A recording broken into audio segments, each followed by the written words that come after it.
Hello, Vegas.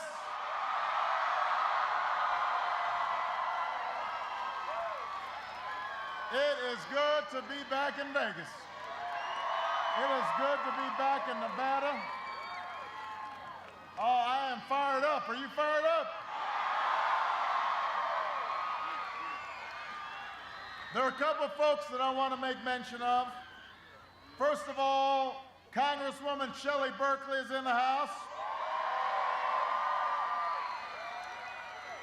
An outstanding freshman Congresswoman, Dina Titus, is here.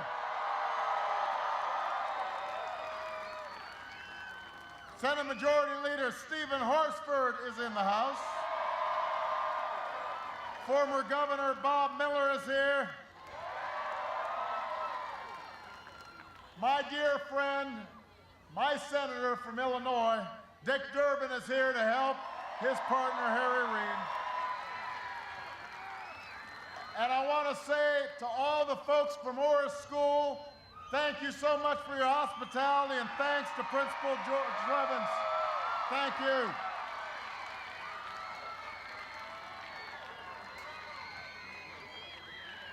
I am happy to see all of you.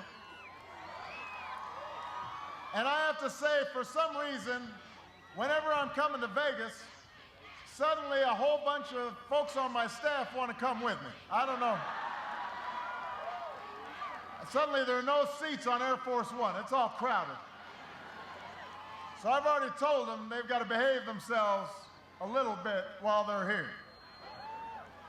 But the main reason I'm here, the main reason I need you fired up, is because in just 11 days, you have the chance to set the direction of this state and this country, not just for the next 5 years, not just for the next 10 years, but for the next several decades.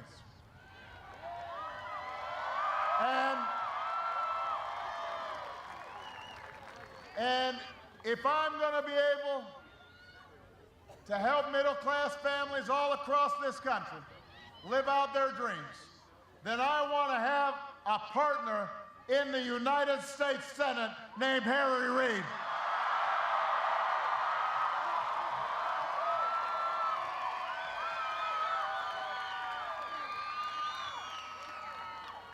You know, Harry's not the flashiest guy, let's face it. You know, Harry kind of speaks in a very soft voice. He doesn't move real quick. He doesn't get up and make, big stem-winding speeches. But Harry Reid does the right thing.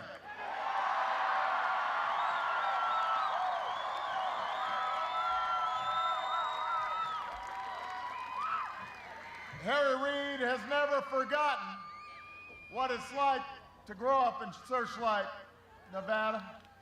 Got a Searchlight folk right here. He knows what it's like to be poor. He knows what it's like to work hard. He knows what it's like sometimes to hit some bumps in the road, to hit some obstacles, to have to overcome some stuff, that things don't always work out perfectly. But because of that, because he remembers where he came from, it means that he thinks every single day about how am I going to give the folks in Nevada a better shot at life.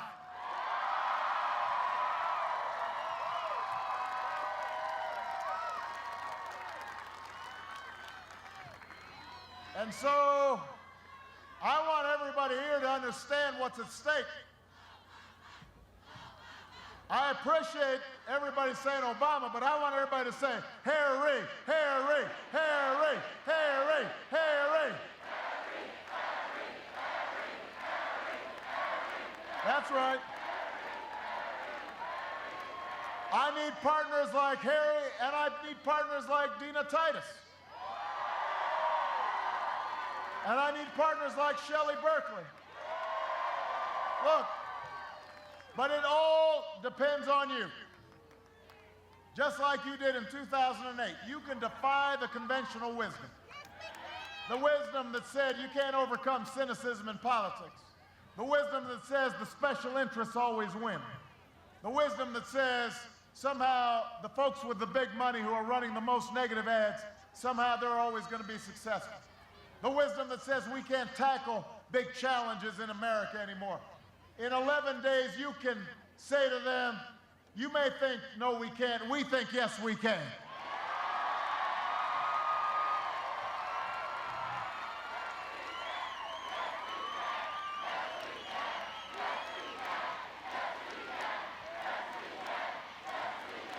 Yes, we can. Sí se puede.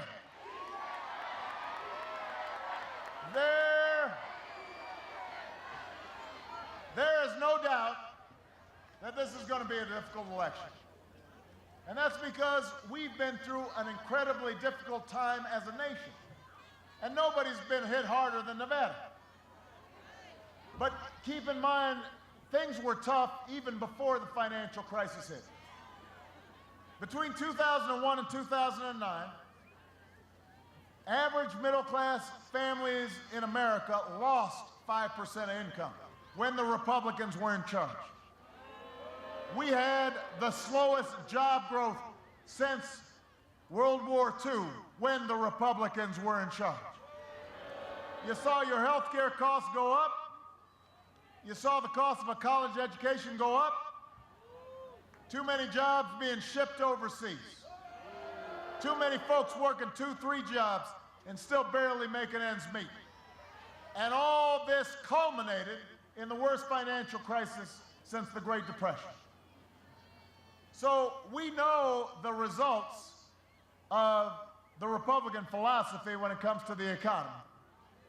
It's no secret. Basically, their theory was you cut taxes for millionaires and billionaires, you cut regulations for Wall Street and other special interests, and then you cut middle-class families loose to fend for themselves. That was their theory. And what happened was, before I took office, we had already lost 4 million jobs all across this country. A bunch of them were right here in Nevada. The first month that I was sworn in, we lost 750,000 jobs.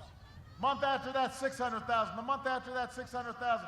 We lost almost 8 million jobs before my policies, Harry Reid's policies, were put into effect.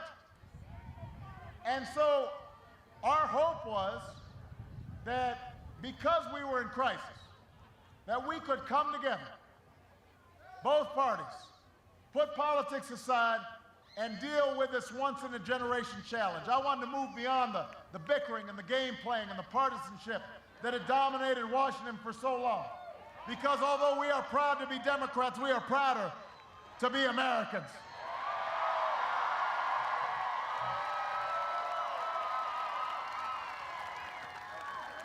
I know there are a whole bunch of Republicans out there who felt the same way. But the Republican leaders in Washington, they made a different decision. Here's the thing, they realized what a big mess they had made.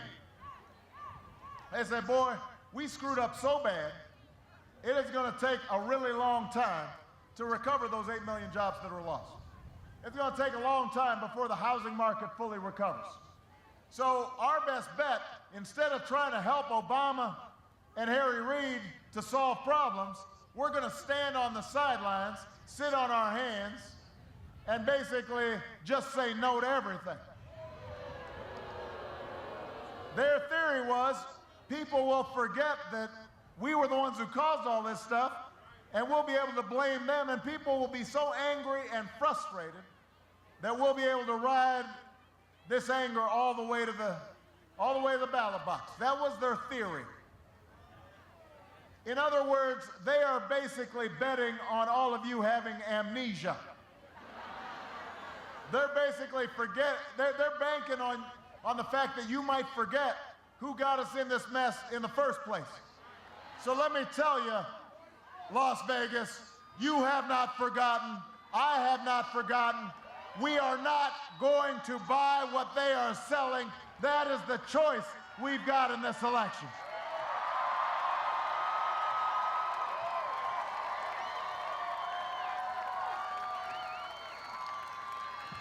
We've got a choice between the policies that got us into this mess and the policies that are helping to get us out of this mess.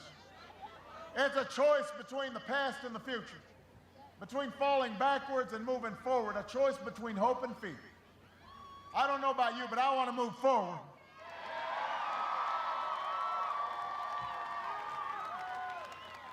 You know, the chair of the Republican campaign committee was asked, what would you do if you win back the Congress? And he said, we're going to do the exact same thing, pursue the exact same agenda as before we took office. Now think about this.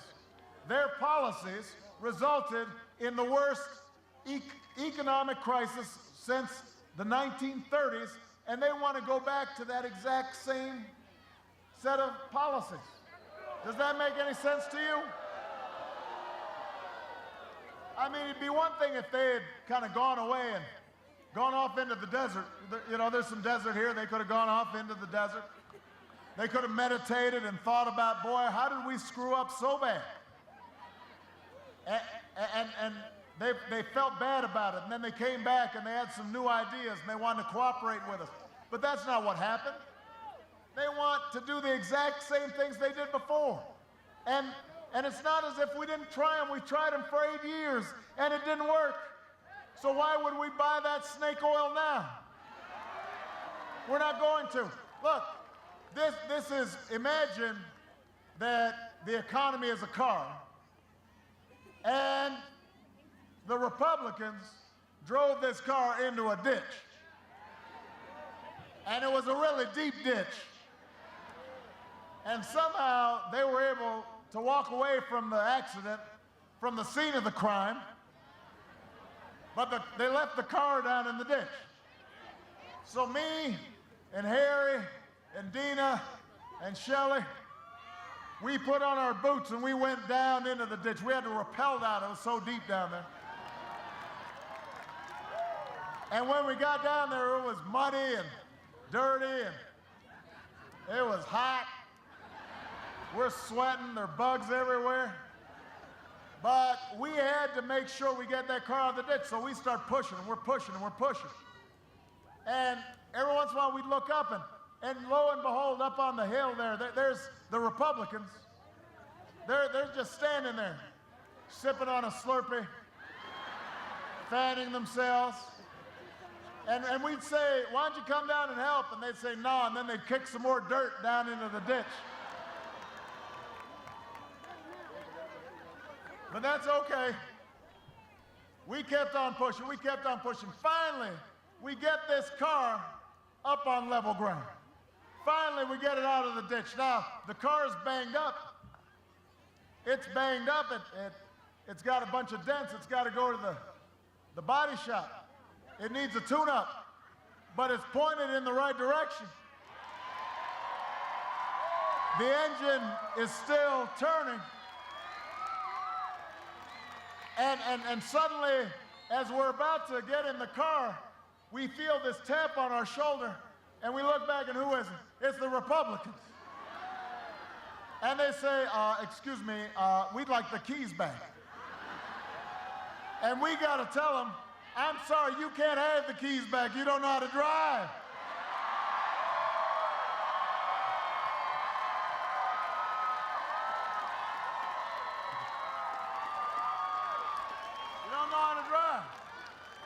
If you want, you can ride with us, but you got to ride in the back seat.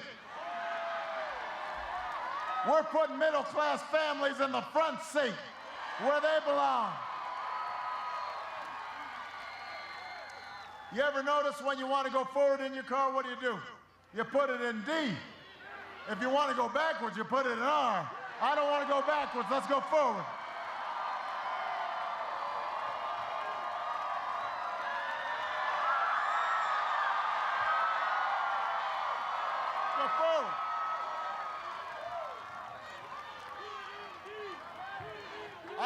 Go forward. Look, Because of the steps that we've taken, we no longer face the possibility of a second depression. The economy is growing again. Private sector job growth has happened 9 months in a row. But look, everybody here in Nevada knows we've still got a long way to go. We've got a lot of work to do. A lot of folks are hurting out there. Families are hanging on by a thread. A lot of folks are seeing their homes lose a lot of value. A lot of foreclosures out here. It keeps me up at night. It keeps Harry Reid up at night. That's what keeps us fighting. Because we've got a different idea about what the future should hold. And it's an idea rooted in our own lives, because neither Harry or I were born with a silver spoon in our mouths. Our families were working folk.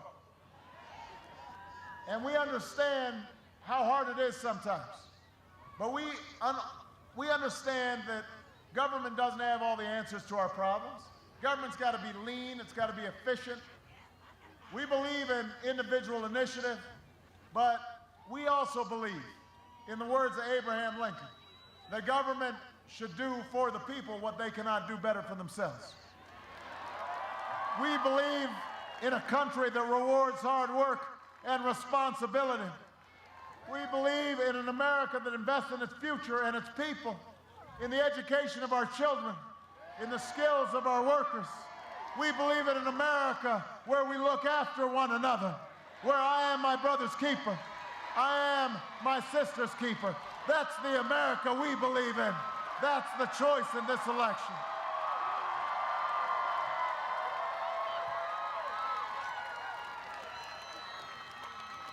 If we give them the keys back,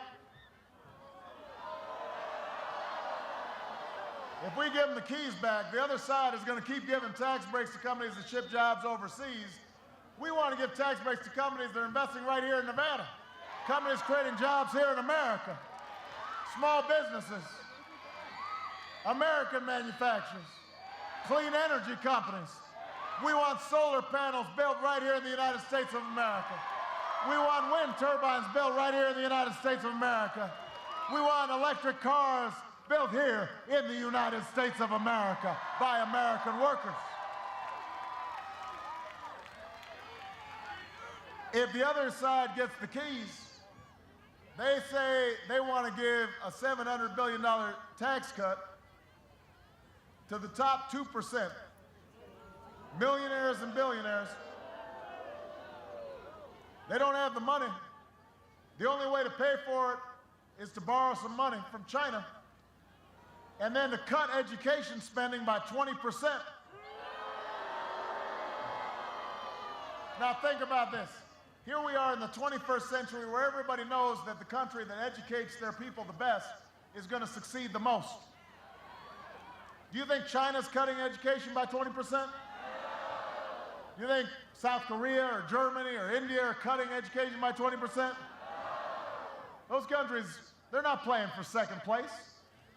And neither does the United States of America. We play for first place.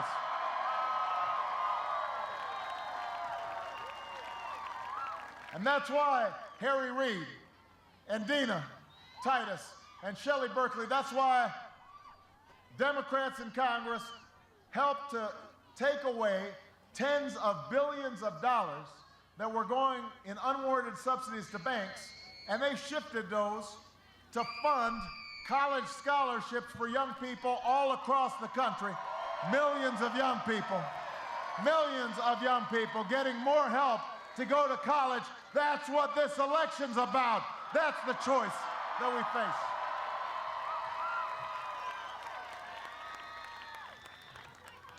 When we give tax cuts, we want to give tax cuts to middle-class families who need help. They deserve relief. We don't want the special interest to be back in the shotgun seat. They've already promised to roll back Wall Street reform. They've promised to roll back health insurance reform. We refuse to let that happen because I don't want your health care denied just when you need it most because insurance companies are playing games. I don't want you to have to pay for another Wall Street bailout. I don't want credit card companies to be able to jack up your interest rates whenever they feel like it without giving you notice. That's the old way of doing business. We've got a new way of doing business. We're moving forward. We're not moving backwards. That's the choice in this election.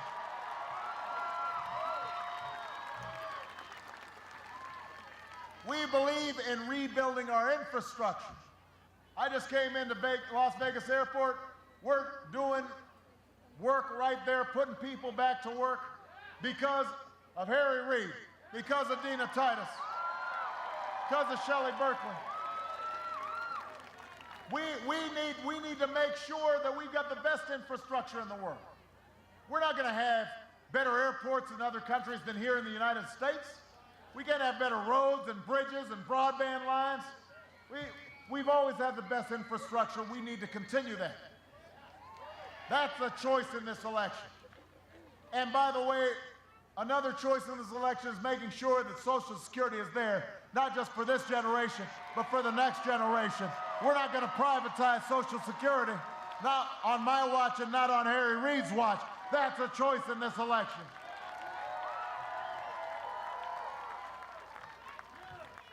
Now, let me say this. Let me say this. We've got some big problems because the same special interests that we've been battling for the last 2 years, they're fighting back hard.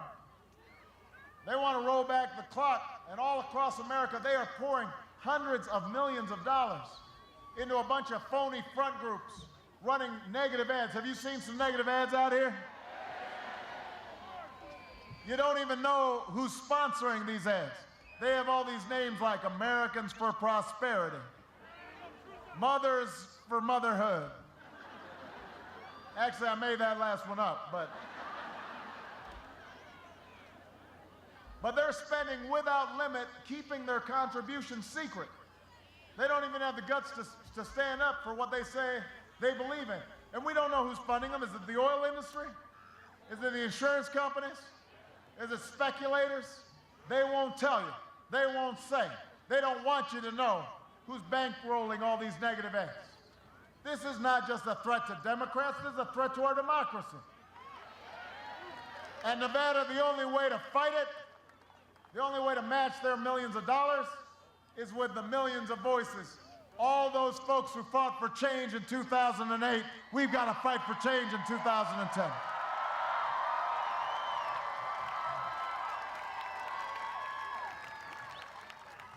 So this is where all of you come in.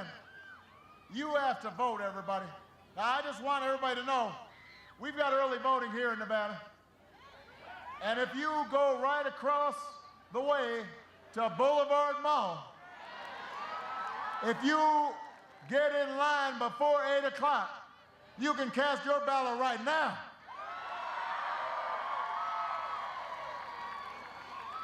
Don't wait. Don't wait. If everybody who showed up in 2008 shows up in 2010, we will win this election.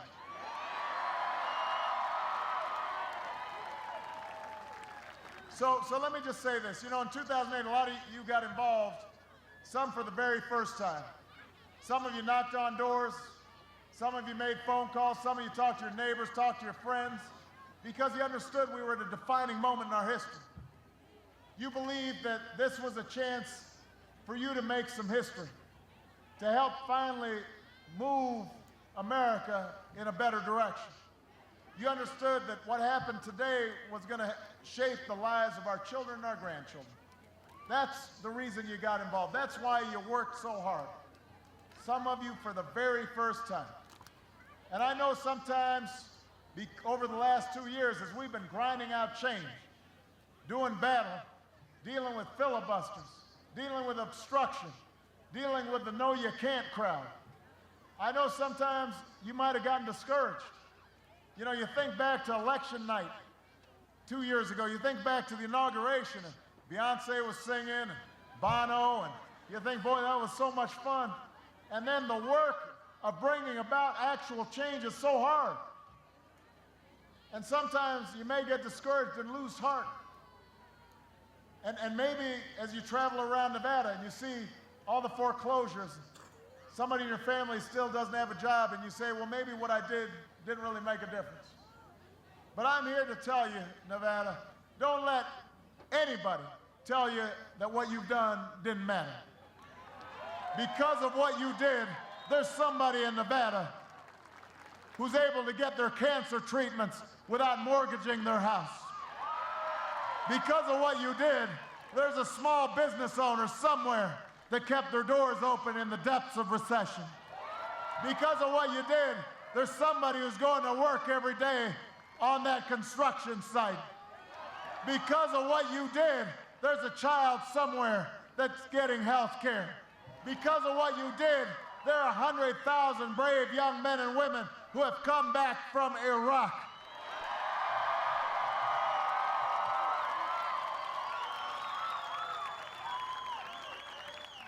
Because of what you did, America's a better place. But we've just begun. We're just in the first quarter. I can't have you tired now. I can't have you tired when we're just getting started. Look, change has always been hard in this country.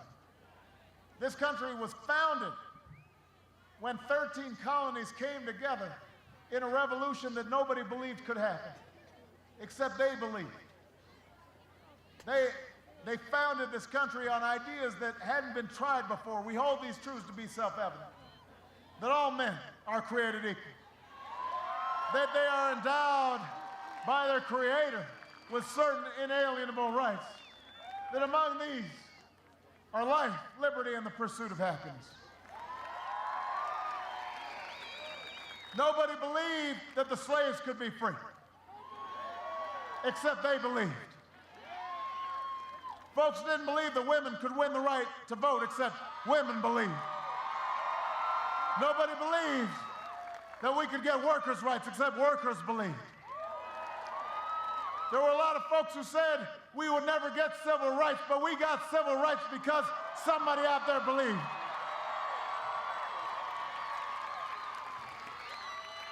Imagine if our parents, our grandparents, our great-grandparents had said, oh, this is too hard. Oh, I'm feeling tired. Oh, I'm feeling discouraged. Oh, somebody's saying something mean about me. We would not be here today. We got through war and depression. We have made this union more perfect because somebody somewhere has been willing to stand up in the face of uncertainty, stand up in the face of difficulty. That is how change has come. And that's the spirit we have to restore in 2010. And if all of you are going to go out and vote, all of you knock on doors, all of you are talking to your friends and neighbors, I promise you we will not just win this election. We just won't elect Harry Reid, but we are going to restore the American dream, the Vegas dream, the Nevada dream for families, for generations to come. God bless you, and God bless the United States of America.